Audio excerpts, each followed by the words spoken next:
You're listening to the Options Insider Radio Network, the home of the Options Podcast. For more quality options programs, visit theoptionsinsider.com or search for Options Insider Radio Network in your podcast provider of choice. Listeners can also access all of our programming through our mobile app available in the iTunes and Google Play stores. Select programs are also available via live stream at mixlr.com/options-insider.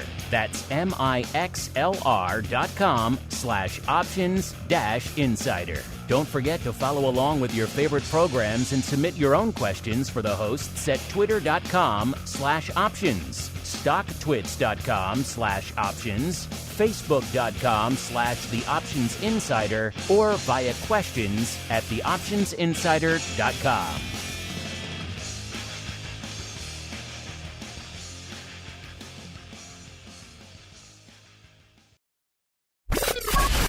And now, it's time for the show that breaks down the options market from unusual activity alerts to market analysis, strategy overviews, listener questions, and much more. If it involves puts and calls, then our all-star panel will break it down. It's time to hit the Option Block with your host, Mark Longo from the Options Insider Media Group and co-hosts Uncle Mike Tosaw from St. Charles Wealth Management, Mark the Greasy Meatball Sebastian from OptionPit.com, Andrew the Rock Lobster Joe Benazzi from OptionPit.com, and Henry the Flowmaster Schwartz from Cboe. The Option Block is brought to you by Cboe. Cboe's suite of S&P 500 index options, SPX and mini S&P 500 XSP options, allows traders to speculate on the direction of the market, generate income, and hedge for downside protection of their portfolio of stocks. No matter what kind of trader you are, there's plenty of useful information to take the guesswork out of creating your portfolio strategy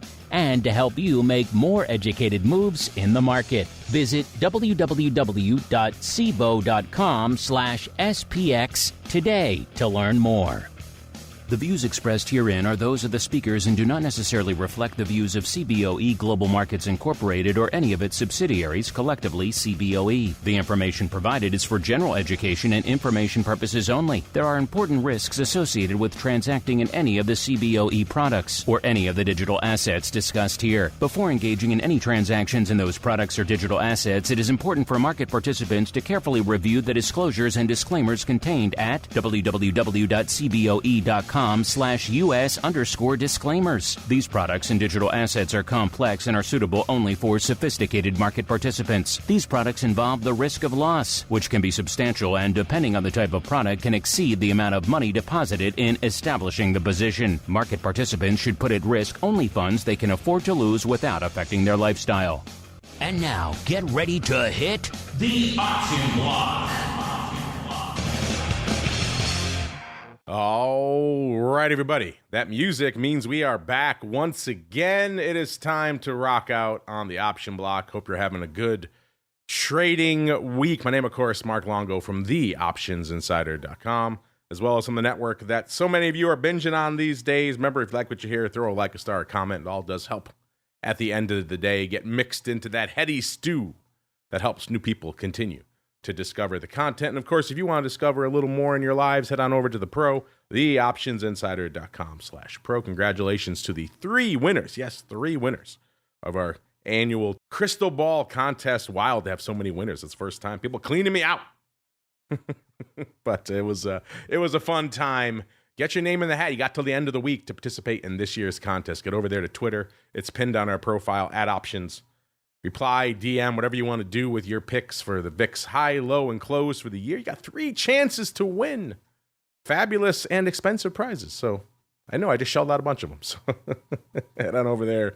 Take advantage. Get while the getting is good. As we see who's joining us for a good show here today on the program. The Flowmaster will be joining us a little bit late today. He is running behind, probably on a train somewhere, heading over to Cboe East. So he'll be joining us probably about halfway through the show, as we head on out now to the hinterlands of Chicago, where we are joined once again by the uncleist of Mikes, Mr. Uncle Mike Tosaw from St. Charles Wealth Management. Uncle Mike, welcome back to the show, sir. Always a pleasure to be here. Third Options Insider show this week, so been around a lot. Always exciting. There you go. A busy man, and also making his third appearance this week. your rival in all things, none other than the black-hatted one himself, Mr. Dan Passarelli from Market Taker Mentoring with the cool kids call to him. You know, our producers arranged this. They're sly folks. They want you two to go at it, so have at it. The floor is yours, Dan. Once again, you meet your nemesis across the cold, hard chasm of technology, sir. What have you to say for yourself? I'm going to check the mailbox later. I have confidence today it's going to be here. Today's the day. Well, finally, the transaction will be made. That's not what he said to me on Monday. I'm just saying, I don't know. We'll see as we keep on rolling right on into the trading block. It's time to break down the latest topics, trades, and trends in the world of options. It's time for the Trading Block. All right, everybody, welcome to the Trading Block, the portion of the show where we break down what the heck's been trading. And man, it's been an explosive few sessions since the Monday show of OB listeners. When we were doing that show on Monday, we were talking about how the markets were flirting with trying to fight back north of 5,800. They had obviously broken through it, gotten down to around 5,780 or so, I believe. And what a difference a couple of days makes. Of course, the inflation numbers come in not quite as hot as people expected for last year, and that set the market into just a tizzy of optimism out there, listeners. Most of the major indices rallying pretty much around 2%, somewhere in that ballpark. We saw the S&P breaking through 5,800, 58.5, 5,900. Right now, as we're kicking off the show, the markets are mostly red to mixed on the day right now, giving back some of those gains from yesterday, but still S&P hanging out right around 59.5, so quite a move just in the last couple of sessions. Just when we were saying on the Monday show, that's it. All the post-election Trump rally is gone. Here we go, getting a whole bunch more icing spread on top of the cake out there. So again, if you don't like these markets, you don't like what's going on, just wait 5 minutes. We're in that portion of the year, listeners, just wild times afoot. Like we said, right now, the S&P, everything was looking red today. S&P fought its way to unched to slightly green right now. The Dow hovering close to unched, but slightly red right now. And the NASDAQ off about 0.25%. Small caps kind of unched to slightly green today as well. So it's one of those decidedly mixed to red days. What has not been mixed over the last day or two has really been vol, VIX cash coming crashing back to earth. We were at over a 19, about 19 and a half. In fact, we had hit, I think, intraday north of 20, somewhere around 22, I believe, in VIX cash on the Monday show. We're hitting a 16 now, listeners, as we kicked off the show. Probably going to break into a 15 handle at any moment now. So 16 even right now. That's down 3.5 points from where we were on the Monday show. And VVIX, the vol, also coming crashing back to earth, listeners, at a 97 right now, down a whopping 18 points from where it was this time on the Monday show. All right, a lot to unpack. Let's go around the horn the opposite of the way we started. Let's go out to the southern hinterlands, a.k.a. the options mecca known as Frankfurt. Mr. P, sir, what's been catching your eye in a wild and whipsawy week, sir? Oh, man, well, a couple of things. One, I, of course, do a lot with earnings and found, BAC was pretty interesting. Not a ton of volume or anything like that, but that was one that fit our earnings trade perfectly because it didn't really move that much. And PNC was interesting, too. Moved a little more than I had planned on, but ended up okay in the long run. As far as some interesting volume showing up, though, I was looking at, there's a company called TK, and strangely enough, its symbol is TK. And I've been seeing like a lot of call buying and open interest, but just on a few strikes. It's a funny little stock. It's a crude oil and other marine transportation company for like international shipping and such. And man, like it's a pretty wily darn stock. It's like up and down, it's up 50%, it's down 50%. And there's just like, there were like 3,000 calls traded today of the 6.5 strike. That strike had about 4,000 open interest. The 9 strike has about 4,000 open interest. And then there's like not really a lot of other open interest at any other strikes. So it's kind of an interesting little trade. There's some call opening activity in April as well. Now that I'm looking at looking a little bit further out at the 7.5 strike. We've talked TKO many times and never talked TK. Of course, I never even seen this handle pre-reincorporated. I'm not sure what the hell that even means. So I've never heard of this name before. Yeah, you're right. It is looking pretty active today, though, listeners. 17, almost 18 times their usual activity, including 4,100 of the April 7.5s. Those are clearly opening. And then 3,000 of the Jan 6.5s. The stock right now, listeners, 771, actually down about a dime today. So bit of a weird one. Maybe we'll have to sink our teeth into that a little bit when we get to the odd block. But yeah, this is not a name I'm even remotely familiar with, which is always fun. We love when the new names are featured on the show. Mr. Uncle Mike, sir, same question for you. Obviously, a wild couple of sessions. Monday, not exactly looking very Uncle Mikey. And then, a day goes by and the Bulls just get the bit in their teeth and they drive this thing back up to about 59.5 in the S&P. You must have had a smile on your face. What's been catching your eye out there the last few sessions, sir? Well, I mean, we're positive on the year again, so that's a big deal. People always talk about the January effect, and if the market can be positive in January, a lot of times it can be a good sign for the year. I don't really follow that much, but it's one of the things to where, from a psychological standpoint, a month ago, we're thinking, oh, the market's up 21%, 23%, or whatever it was. Whereas now we're at the point to where we're saying, oh, the market's up 1% or just a little bit or whatever it is. So we're on the positive side, and that's saying something for what's been happening so far this year in the S&P 500.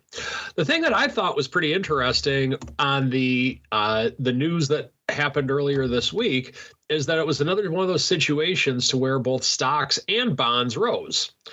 So we're catching a bid right now, in the bond space. So I think that's ultimately something that's good for our economy, in that interest rates could actually really come down instead of the Fed lowering rates, and the bonds keep saying sell, sell, sell, sell, sell. But when the bonds actually catch a bid, actual rates can actually be lower, and that's kind of a good thing. So some other things with which I'm taking a look at right now, or what's catching my eye, if you will.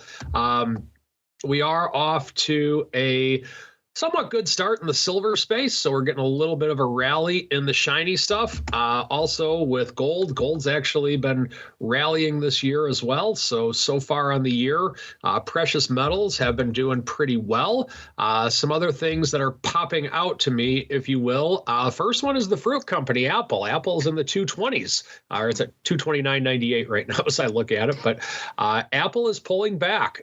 And it did have that run up to the 260 level. And a lot of people, myself included, thought that was maybe getting a little bit over its skis a little bit. But it is pulling back now, kind of coming back to reality.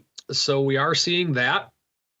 And then just a couple other names that we follow. The daily NVIDIA check. NVIDIA is actually down 1% on the day. So that's kind of a sleepy day for NVIDIA's standards, by all means. And then just across the board, I'm just looking at everything that I just look at on my screen day in and day out. And really, besides Apple, the only one with any, I wouldn't even call it major movement, but movement that's bigger than nothing, like what the market's doing today, Tesla. Tesla's down 3.5%. So we're not getting a lot of movement right now. And considering the ginormous day to the upside that we had yesterday, as me being the perma-bull with which I am, I can't say I'm complaining. Uncle Mike never complains unless he's complaining about the rock lobster and skullduggery in the trivia contest. Then he will complain loudly and often. A regular basis. It's all rigged. I've had to overcome so much with that. You are quite the long-suffering multi-time champion, sir. We all feel for you at the end of the day. Let's see what we're feeling out there in the markets today. Shall we, listeners? What's lighting up our tapes out there? Is it a banger day across the board? Once again, it kind of depends where you're hanging your hat, but for the most part, the answer is pretty much yes. It's a pretty hot day out there. I think just that big move we saw yesterday really kind of just driving a lot of continued action and interest in all these names out here, including in VIX. VIX finally, after spending the last part of last year looking pretty sluggish, sometimes you had to check to make sure, is VIX working? Is our screen working? Are these numbers right? The VIX finally starting to wake up again. Nearly 700,000 contracts on the tape today. 694.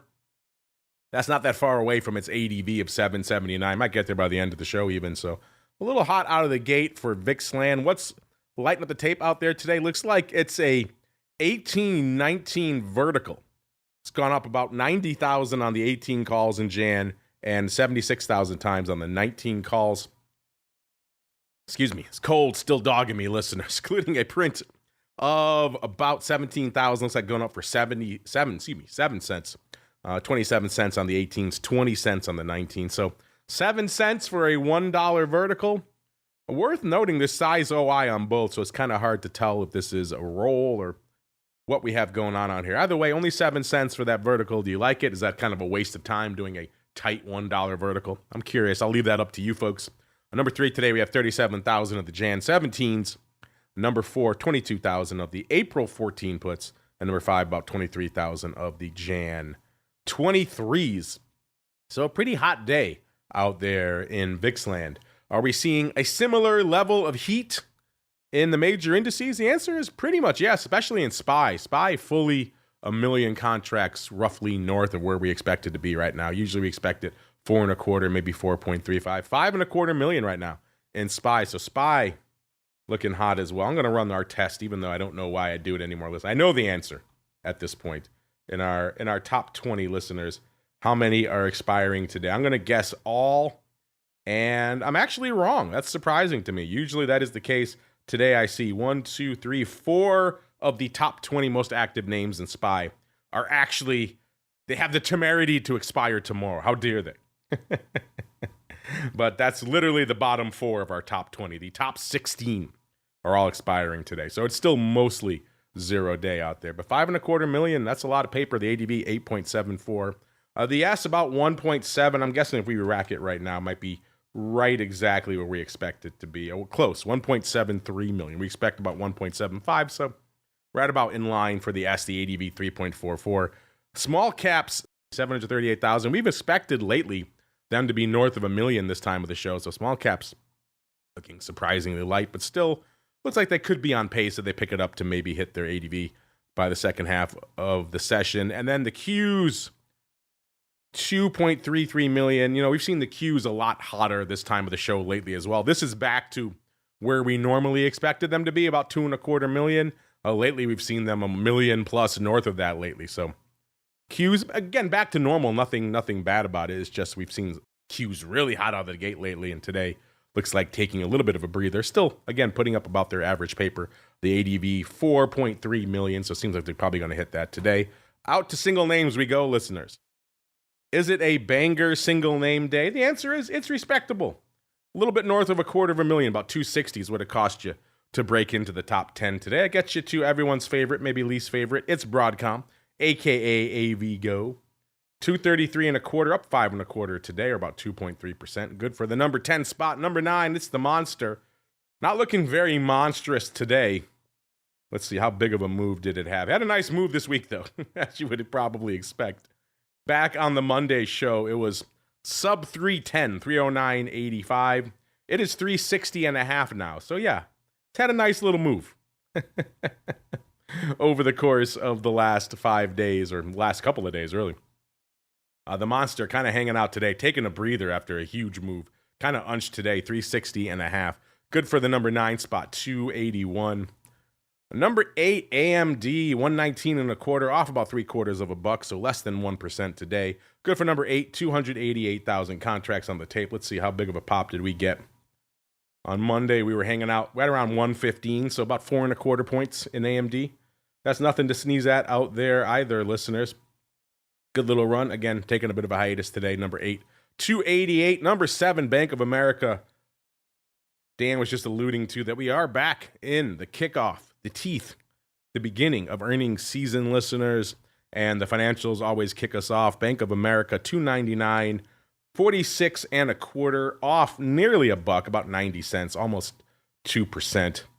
Let's see, on the Monday show, they were hanging out at about 44 and three quarters. So a little bit of a move out there, nothing super crazy, but people will take a buck and a half to the good at the end of the day. And they're kind of hanging out today a little bit as well, giving some of that back. Number 7 for Bank of America, $2.99 on the tape. Number 6 to SOFI. Man, we haven't been out in SOFI in a while. And man, this one has certainly had a nice run, really, since the last time we talked about it. If you picked up SOFI back, let's go right to the election. That was about $11. It's 16 and a quarter now. So not a bad little run. It was $13.64 just on the Monday show. So 16 and a quarter now. Not a bad little run today, up about $0.75 or about 5% just today. So a nice little run for SOFI, number 6, 308,000 contracts. Number 5, Palantir. We were just talking about them being back in the 60s. In fact, they got down to about 64, 63.87 actually on the Monday show. They have rallied quite a bit over the last just session really or two as well. They're back up to about $70, 70 and a quarter, listeners, including popping a little over $2, about $2.12 today. A little over 3%. Good for number 5, 457 on the tape for Palantir. Number 4, I haven't talked about this one in a little while. Taiwan Semi, TSM, 217.21, up about 10.40 or about 5% exactly today. So a banger day out there today for Taiwan Semi. Fourth quarter results looking pretty robust out there. So the folks liking what they're seeing out there in Taiwan Semi. Number 4. Number 3, we go out to the fruit company, the one Uncle Mike's been watching. And man, he is correct. They are wearing it today, about 230, a little bit shy of it, 229.98 to be precise. Off about $8 or a little over 3, about 3.33%. So they're coming for the fruit company on the Monday show. They were around this level on the Monday show, 230 and a quarter. Then they got a nice lift up to about 238 and change, given yesterday's big rally. And then they decided to give all that back today. 1.12 million on the tape for the fruit company. I guess all those dire comments from Zuckerberg about how no more innovation over there at Apple. Even though Uncle Mike's been saying that for years now. That's what's crushing the fruit company, listeners. Either way, Apple, number 3, 1.12 million. Number 2, it's Tesla, 412.86, off 15 and a third. Maybe getting dogged a little bit by the outgoing president's comments about an oligarchy taking over our country. Musk clearly implicated in that, so maybe that's weighing on Tesla, or just more sellers than buyers today. Either way, number 2, 1.32 million. And the number 1, the big dog out there today, even though not looking that big volume-wise, it's NVIDIA, a little over 2, about 2.15 million contracts. We've obviously seen NVIDIA be much hotter out there during some of the wild days, certainly during its earnings out there as well. So an interesting day out there. We were talking about earnings earlier, and luckily for you folks, we got some hot off the presses stuff from our friends over there at ORATS. You can check it out for yourselves over there.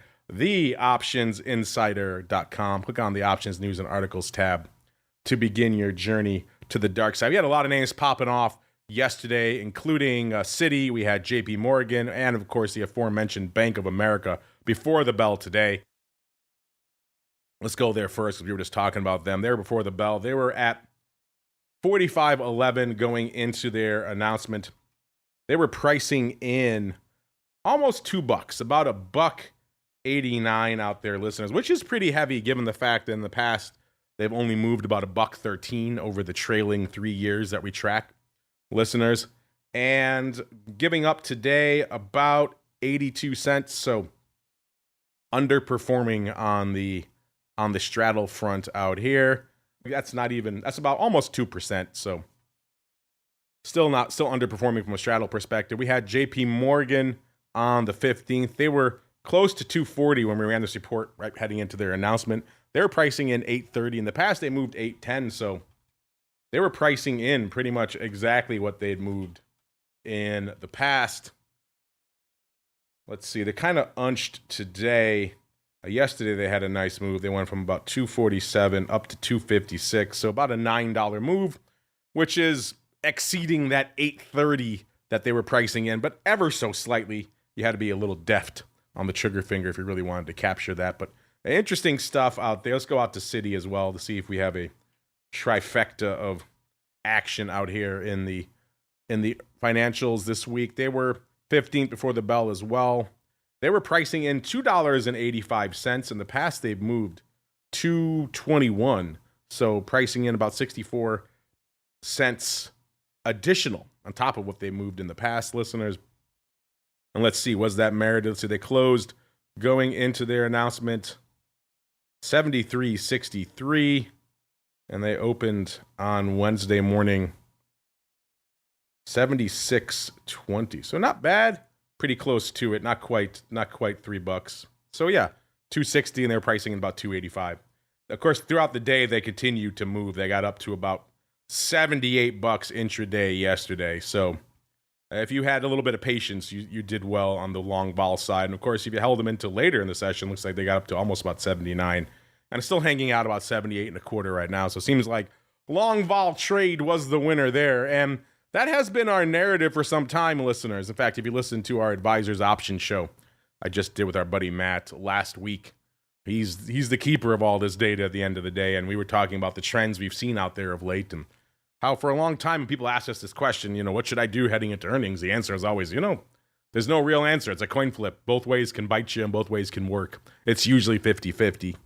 And long term, that is the answer. But for the last year or so, or even like three cycles, it's been just buy all the vol you can get your hands on, because that's been working out of late. Our long-term average was hanging out at 113 last cycle. That's pretty hot. That's the hottest we've ever seen.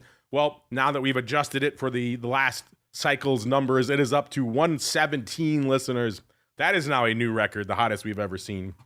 So, again, that just shows you over the last trailing 3 years, buying vol outperformed on average 117%. That's a banger.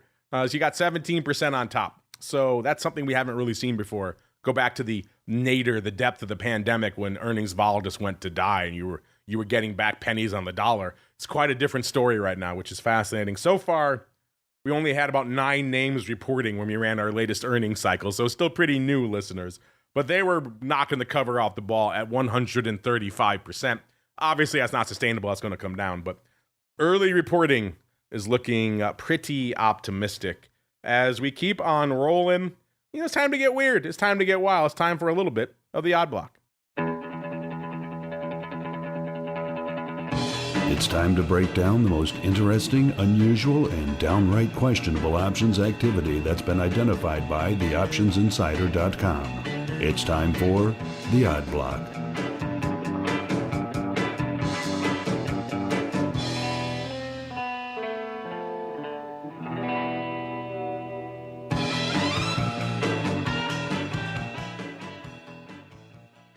All right, listeners, let's get weird. Let's get wild. I was planning to look back on some of the years worth of flow with the Flowmaster. He is, of course, running late. And, it's not often that I get the black-hatted one pitching me some unusual activity. So I think we'll start. Let's sink our teeth a little more into this TK Corp. In parentheses, pre-reincorporated. I've been doing this for a long time, listeners. I don't think I've ever seen that in a corporate title before. TK Corp, parentheses, pre-reincorporated. So, yeah, wow. 771 today, off about 35 cents or about 4 1/3%. If you're wondering, this is a Canadian shipping company that specializes in shipping crude oil.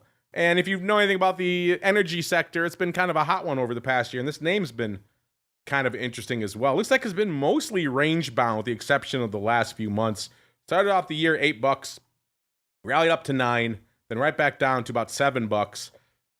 Hung out there for a while, then got up to about almost $10, $9.95 in May, then right back down to about $7.25 in August. The big meltdown around August 5th. And then it rallied again, which gets back to kind of this range-bound conversation. Right about $9.60, $9.70 is where it topped out in October, early October. Then it sold off hard. It's one of the few times this past year where it broke through that floor of about $7. Got down to about $6 on December 16th. And then since then, it's been in rally ho mode again, back up to about 7.75. So it's been kind of a fascinating name over the course of the past year. Again, not a name that came across our radar.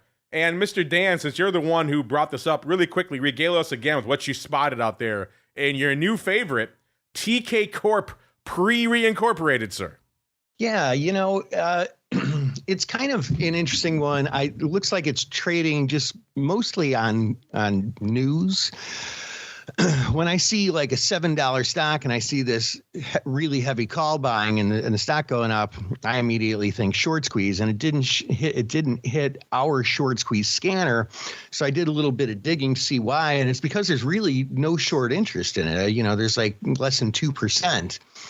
Toss has it listed as hard to borrow, which is hard to swallow because the short interest is so low. It's kind of weird. There are a lot more shares on loan than are actually being shorted, but and the cost to borrow is pretty low. So yeah, I don't know. It looks really just like a news trade, and with the run up already, I don't know if it might be a little late to jump in there, but people are still buying it today.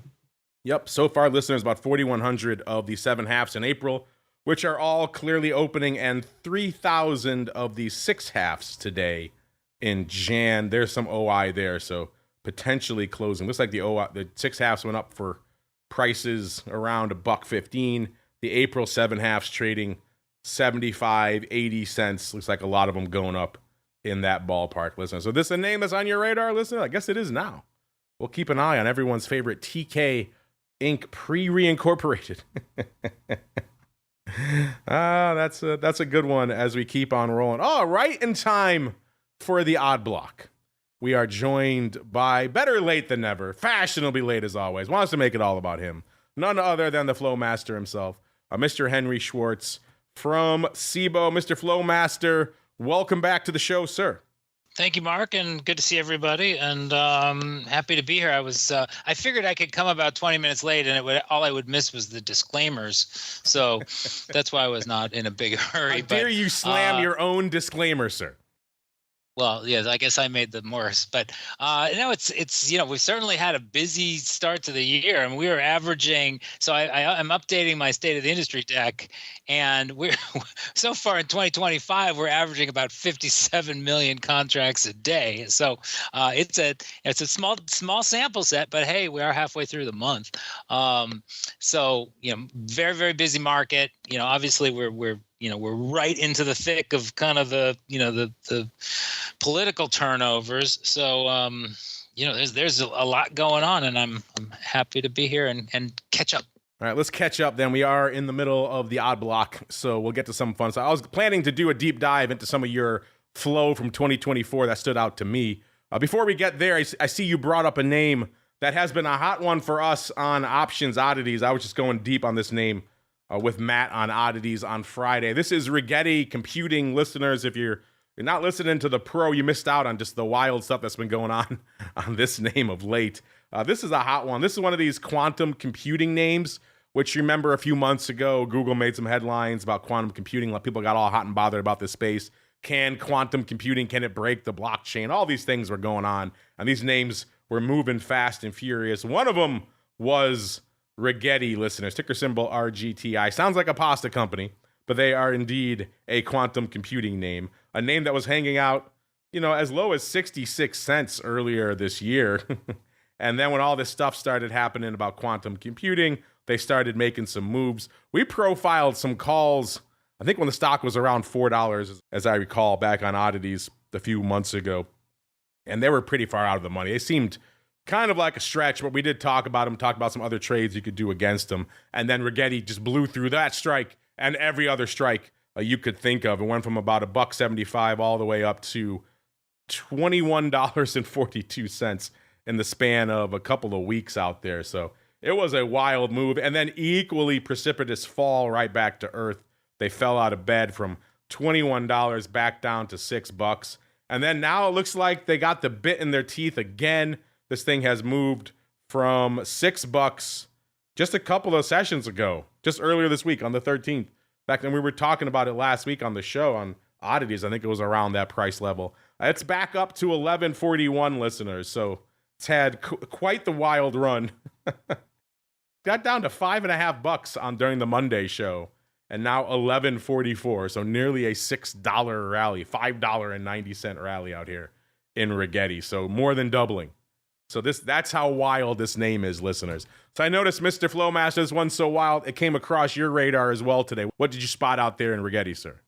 It did. I mean, maybe too bad I wasn't really paying attention a month ago, when the stock was only at a couple bucks. And there's definitely, if you look at the daily option flow, I can understand why you guys were talking about it. I mean, it was really kind of exploding. I'm just looking at this. The realized vol for the last 30 days is only 400%. So now the implied's only around half of that. So maybe the people think it's going to be quieting down, but this one showed up on a query I have that looks at the best trades of the week, and on the 14th, so we're talking Tuesday, there was a buyer of the 8 strike calls, the Jan 8 calls for 40 cents. The trade I saw was only 1,200 contracts, and they tripled, so they closed at $1.60. So they made 300% on the trade. But then when I actually looked at the open interest, I could see it was a total of 8,000 that were opened, and so they were kind of traded in, a couple of tranches. But they sure got that trade right. And then when I dug in a little bit deeper, I noticed that very weirdly, and I don't know, maybe you guys did hit on this, on the 14th. So that's last week. There were 30,000 of the 4 strike calls opened, and they traded in relatively small chunks, but total was 30,000. Open interest moved by 30,000. The average price traded was around $4.50, and they were closed the next day for nearly $7.50. So that itself is like a $9 million P&L in and out in a day. That kind of blows my mind in terms of somebody being very, very comfortable to size up a trade, maybe being very cognizant of the fact that when we see some of these meme names start to get a little crazy, that, the volatility can be off the charts. Yeah, that's similar to the trade we profiled back in early December 6th it was. Talked about somebody coming in. The stock was at $4 at the time, and that was already had gone from about $1 to $4. So it was looking pretty lofty then. It was a new 52-week high, maybe an all-time high. I have to go back and check. And someone came in and paid 75 cents for a couple of thousand of the Jan 4 halves. They came back and did more later. We thought at the time that seemed like it was a pretty sizable outlay, nearly a 200 vol. You were paying a lot. You're paying essentially the value of the stock just a few weeks earlier for these calls. And then sure enough, these things were home runs of home runs. The stock, like we said, got up to $21. So similar to the trade you profiled there, Mr. Flowmaster, folks have been lighting up the tape to the upside. This is what I was joking about yesterday on Options Bootcamp with you, Dan, when I said there's a couple of names in quantum computing recently where you could almost pay any price and they worked out. This is exactly the name I was referring to, Dan. Oh, wow. Have you noticed this name before? Has it come across your radar, sir? No, I have not actually. Interesting. I got to take a closer look at it. Gonna have to add Rigetti to your list. You might get a little hungry for pasta while you're looking at it, but you know what? You might pick up some quantum computing gains because there's a couple other quantum names we were talking about too. For whatever reason, this sector in particular over the last month and a half has been about as wild as it gets in some of the weird, crazy meme stock, wild upside, swinging for the fences category that I know a lot of our listeners love. These names have been kind of the bells of the ball. It's been crazy cakes every time we talk about them. I have to go dig up the other names we were talking about too. But yeah, quantum computing, a hot area. Speaking of hot areas, Mr. Flowmaster, I've been doing, when you're not on the shows with us, I've been doing a lot of lookbacks.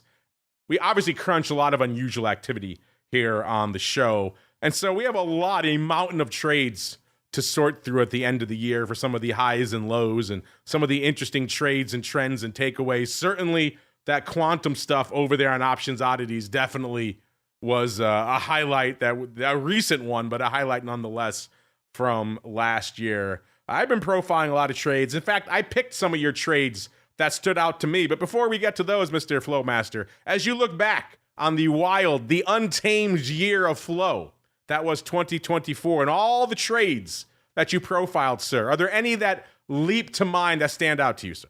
I don't know if I'd pick a single trade. I might have to take a rain check on a week and run a basically most profitable trades of the year on a daily basis and really just try to see. I know after looking at these reports that there's plenty of trades on a daily basis that where we see P&L around $700,000, $800,000, and returns around 200, 300%. But there are the standouts to me are things that are, in the $3, $4, $5 million range. And I will dig into the data and try to find some of the most extremes. I assume that NVIDIA's got a few days last year that were, double digit moves, MicroStrategy, that was a little bit of the theme, and last year, the growth we saw in single stock options again, right after that was the big story during COVID. Last year had some echoes of COVID, especially when it comes to the single stock world. So I'll find some of the real standouts and we'll hit them next week. Well, I threw you a curveball, but tell you what, I did some of your homework for you, sir. They don't all have to be, made $1 bazillion. Sometimes they're just kind of head scratching and like, for example, I as my review, I've gotten through to about middle of the year of last year. And I noticed looking at some of the stuff we were talking about in June of last year, listening, you might recall a little bit of meme stock action was coming back on our radar at this time last year. And in terms of June, we were all hot and bothered. Everyone was hot and bothered by the return of Roaring Kitty. And he tweeted that one little picture of him sitting up, and that was enough to kick off meme 2.0 or 3.0, whatever number you're attaching to it out there, listeners. And everyone was all hot and bothered by GameStop again, including the Flowmaster. And we were crunching some of the numbers out there back around the time we were talking about this. This was early to mid-June, right around June 10th. And the price of GameStop at the time was $17. We talked about 150,000 of the June 20s that were open. Everyone was all hot and bothered about what was he really up to out there in GameStop. Was Roaring Kitty did he really own 150,000 of these June 20s that were worth about $250 million at the time? The total call OI, as we looked at it back around that time, took off, went from about 500,000 contracts to about 1.4, almost 1.5 million contracts. That's just in a few weeks between May 19th and June 11th. Not to be outdone, puts also grew to 161,000 to 825. But the largest position that I know you were talking about, a lot of people were talking about, Henry, were the June 20 calls in the weeklies expiring on the 14th. OI in those exploded from about 15,000 to nearly 170,000 over the span of that same time frame from May 19th to June 13th. A lot of people were saying, okay, that's it. That's the Roaring Kitty smoking gun. That's the strike he's long. And if he was long those, they worked out pretty well. They went from about $6 to $27 during that same time. The shares took off from about $22 to $46. Now, the interesting thing is that they were looking pretty good. They were about $250 million profit on those, but they were still open. They were still held. So that was kind of interesting. Another trend we noticed a lot last year, home run trades that weren't necessarily closed, or at least not when you thought they would be. So interesting stuff. Mr. Flowmaster, does this stand out to you as you look back to last year, the madness, the fervor around GameStop, in particular, these June 20s from last year, sir? Yeah, I think that, Roaring Kitty, I don't think ever fell off the radar entirely, but we definitely saw some weird dynamics. I actually watched his little YouTube telecast when I think he teased he was going to have a big announcement, and it was just as weird as I guess you would expect it to be. The memes, I actually compiled a data set on meme, basically counting up names with inverted put call skew and vol up, stock up kind of dynamics. And there's a very, very specific kind of like paradigm shift in 2020 where we go from very few names, having that upside skew to a pretty significant part of the market. And so there really is a lot of ebb and flow to that. To see GME come back itself, and was it the same time he tweeted a picture of a dog or something, so everybody went and started buying PetSmart or some other Chewy, all that fun, Chewy, yeah. So I don't know. I mean, I guess it's to me it's a little bit of a sign of kind of people that really will seize on that kind of activity, and I guess in a way it's good for us because it gives us a lot to watch for and a lot of kind of follow through when we do get these unusual volume situations. But in that specific case, I remember there was a lot of talk about whether he was kind of teamed up with a more traditional kind of hedge fund, and I don't think there was really ever any investigation into how much of the positions were his own versus somebody he might have partnered up with, because in the end he's an influencer, right? And we know that this is a pretty serious kind of dynamic that's come about, and whatever with social media, and to see somebody really trying to take advantage of that and lever it up, it feels a little bit more Wall Streety than what Roy and Kitty was supposed to all be about, which was the anti-Wall Street. Anti-Wall Street, indeed. We got a few more we could hit on. I don't know how much time we have to get into. We got obviously Bumble, big Bumble put seller was a recurring theme from last year. People are writing size puts in Bumble over and over and over again. We profiled it. The Flowmaster profiled it also a couple of times when maybe it came back to bite them. So I guess we'll get to that on next week's shows out there, listeners. As we keep on rolling, it is time to go around the block. It's time to tell you what we'll be watching on our trading screens until the next episode. It's time for Around the Block. All right, everybody, welcome to Around the Block, where we tell you what we're keeping an eye on for the rest of the week. We also pay off some of the hot recent listener action we've had out there in our questions of the week. We had a hot one, as I mentioned, just a new record, 3 winners. Well, 2 winners and an honorable mention in our annual VIX close contest. Very impressive work by you folks out there. You guys cleaned me out for prizes this year. But don't worry, we got a new contest racked up and ready for you. That goes until Vol Views on Friday. So make sure you get your questions in, or I should say your VIX high, low, and close guesses in by the end of Vol Views.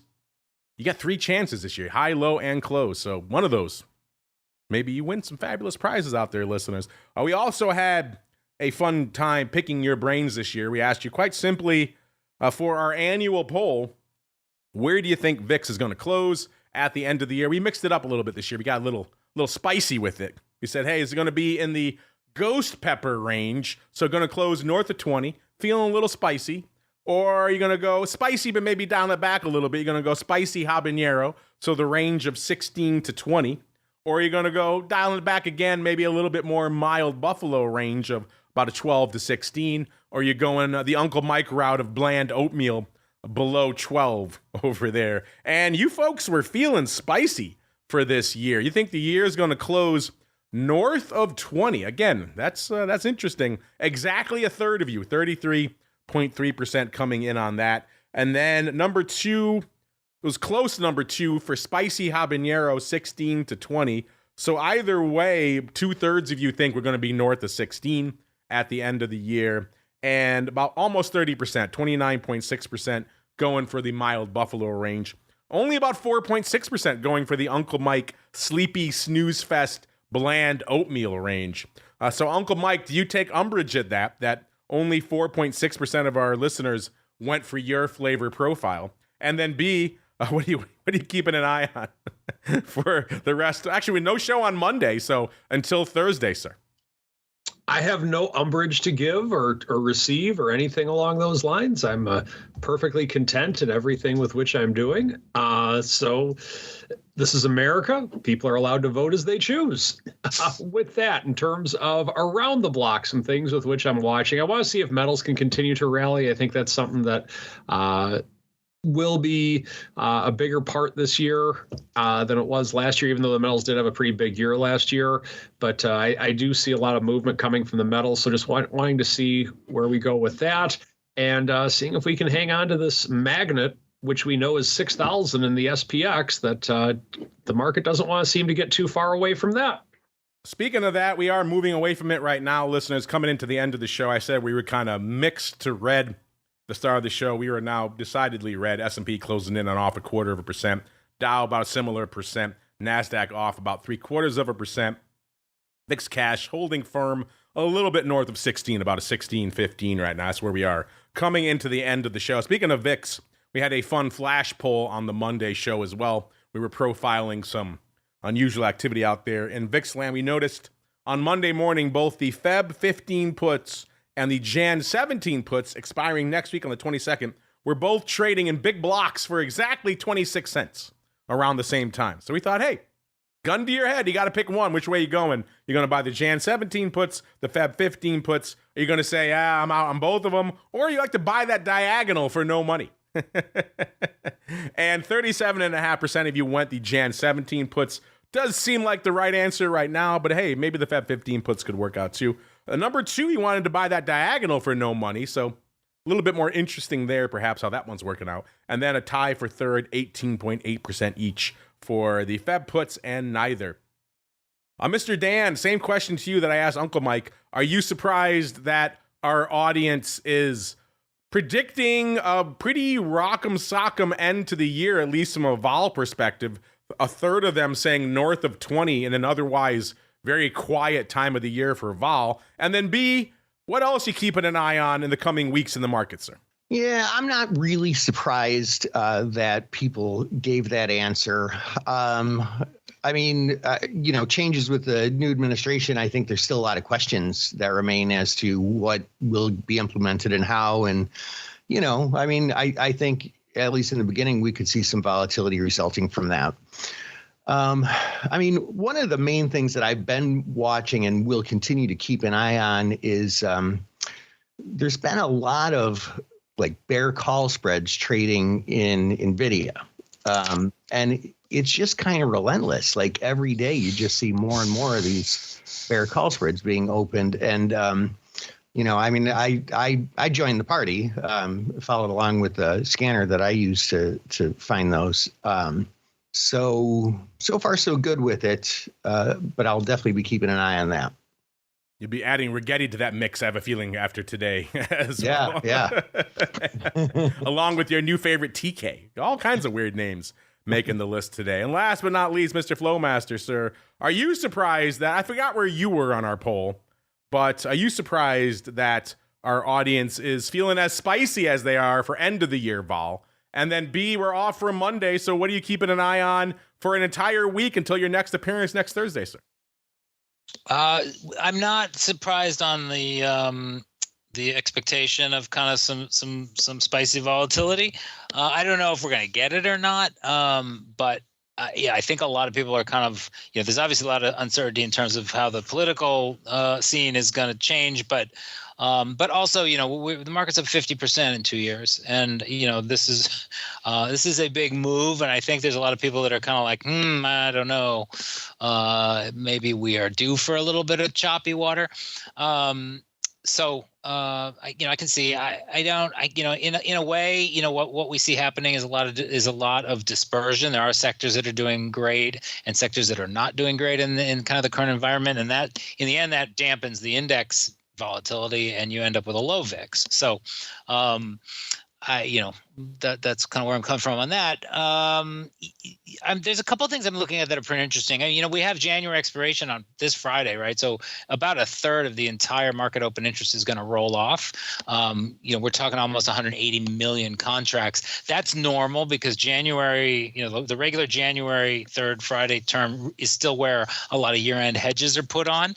So, so our market-wide open interest is really going to drop from 560 million contracts to closer to like 300 million contracts. And one other thing I'm looking at is the put call ratio in SPX which we know is kind of diluted by the 0-day flow because that tends to have a put call near 1.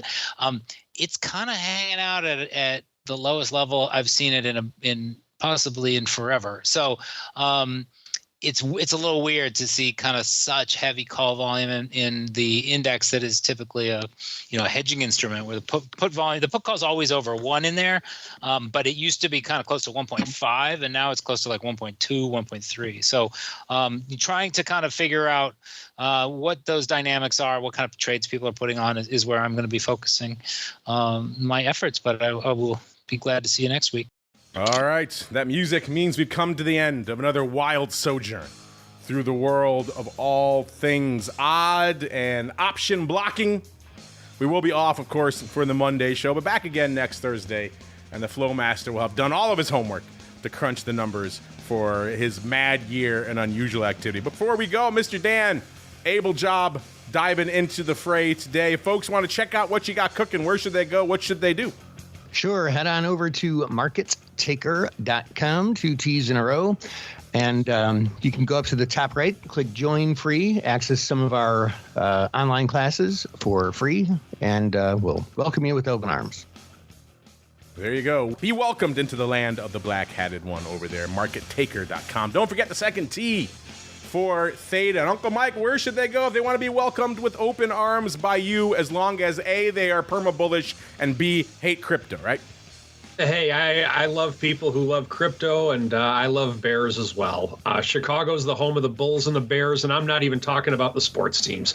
Go to stcharleswealth.com if you're looking for a financial advisor who does delve in the option product and who kind of lives in it in a lot of ways. stcharleswealth.com. There you go. And last but not least, Mr. Flowmaster, you're making a lot of changes over there all the time, adding all these funky new tabs to the trade alert, which are just throwing me off like crazy. I got to get used to this. I'm looking at this. I was like, what happened? What am I looking at?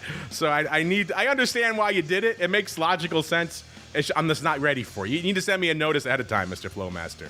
You're throwing me off. But if folks want to check out all this cool stuff you got cooking, where should they go? What should they do? Just head over to Cboe.com/RMA, which is Risk and Market Analytics. That's where you can see all the data offerings and platforms that we have, and we are happy to set you up with a trial and show you the magic. Ooh, a new tagline. I like it. See the magic for yourselves over there, listeners. Cboe.com/RMA. See all this tabbed, delineated goodness that I'm referring to right now, listeners, over there if you kick the tires on Trade Alert in particular. That's going to do it for us on the OB. Not going to do it for us on the network, though. I'll be back in a little bit with our good buddy Derek Salmon from CME. We're going to hold court on all things options over there at CME. What was lighting it up this year? What wasn't? We're going to find out in a little bit over there on TWIFO. So stay tuned for that tomorrow.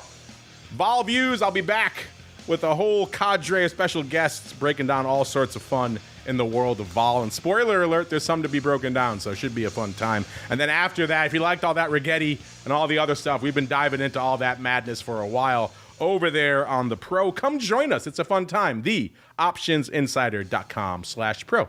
The place to go to learn more. Then, of course, we're off for the MLK holiday on Monday, listeners, so no OB, no crypto. But we're back again next Thursday, another episode of The Option Block. Stay safe out there, everybody. The Option Block is brought to you by Cboe. When it comes to trading volatility, trust Cboe, the creator of the VIX Index, for in-depth and relevant information. Cboe's tools and services gives you up-to-date trade insights, analysis, and positions of VIX options and futures. No matter what kind of trader you are, there's plenty of useful information to take the guesswork out of creating your portfolio strategy and to help you make more educated moves in the market. Visit www.cboe.com/VIX today to learn more. You're listening to the Options Insider Radio Network, the home of the Options Podcast. For more quality options programs, visit theoptionsinsider.com or search for Options Insider Radio Network in your podcast provider of choice. Listeners can also access all of our programming through our mobile app available in the iTunes and Google Play stores. Select programs are also available via live stream at mixlr.com/options-insider. That's mixlr.com/options-insider. Don't forget to follow along with your favorite programs and submit your own questions for the hosts at twitter.com/options, stocktwits.com/options, facebook.com/The Options Insider, or via questions at theoptionsinsider.com.